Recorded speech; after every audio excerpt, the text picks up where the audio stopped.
Бишкектин 5-Кичи районундагы квартиралардын биринде Афганистандын жараны суюк героинди идиштерге коюп чаптап жатканда кармалган.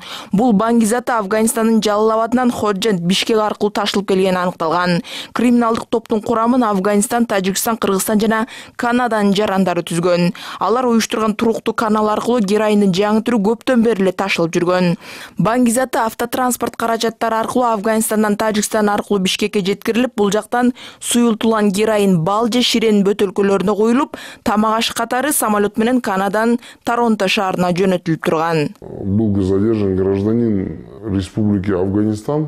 Афганистандын жараны Сафари Мухибуллах туруктуу каналдын уюштуруучусу катары белгилүү. Ал өзү колго түштү. Квартираны тинтүү учурунда шире куюлуучу 2 литрдик 8 бөтөлкө толтура суюк героин табылды. Алардын ичиндеги суюктуктун өңү күрөң, ал эми түбүнө тунуп калган каражат боз түстө болгон. Бангизатынан уксус ангидридинин жыты уруп турду. Лабораториялык экспертизанын жыйынтыгында ар кандай заттардын кошулмасынан турган суюктук героин экени аныкталды. Маалыматтарга караганда мындай суюк героин 20 жыл мурда Афганистанда ойлоп табылган. Бангизаттын бул түрү ташыганга ыңгайлаштырылып, бал же ширен түсүнө окшоштурулуп жасалат.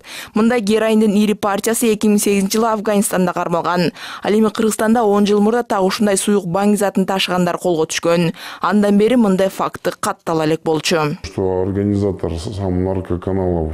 Бул жолу туруктуу каналдын башчысы өзү Бишкекке келген. Ошондуктан кармоо чечими кабыл алынды. Квартираны тинтүү учурунда Кыргызстан балы деген жазуусу бар желим бөтөлкөлөр, алардын оозун жабыштыруучу атайын үтүктөр да табылды. Суюк героинди идиштерге куюп, аны бал катары Канадага авиакаттам менен жөнөтүшмөк экен. Алынган каражаттын салмагы 17 килограмм 695 граммды түздү. Бул заттын кошулмалары абдан күчтүү болуп эсептелет. Болжол менен алынган суюк героиндин Кыргызстандын көмүскө рыноктогу баасы дүңүнөн сатса 12,5 миллион сомду түзөт экен. Ал эми Канадада бери дегенде 10 эсеге кымбат дешет адистер.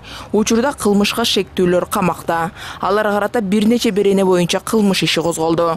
Азыр ошол туруктуу каналды түзгөн башка да адамдар изделүүдө. Бул өтө ири сумма, биринчи $1000 турат. Ошон үчүн мен ойлойм, негизи бул МВДнин бул жанагы жечкендиги деп айтсак да болот бул операция.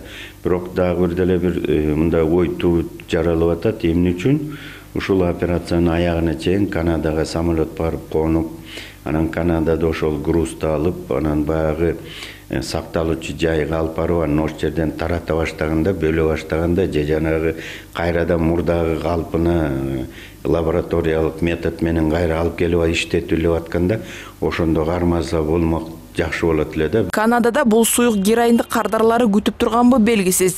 Тергөөнүн кызыкчылыгы үчүн көп маалыматтар ачыкталган жок. Ошондой эле туруктуу каналды түзгөн криминалдык топтун мүчөсү болгон Кыргызстандын жарандарында аты жөнү азырынча айтылбайт экен. Элизат Эркинтур, Аскат Ибраимов, НТС.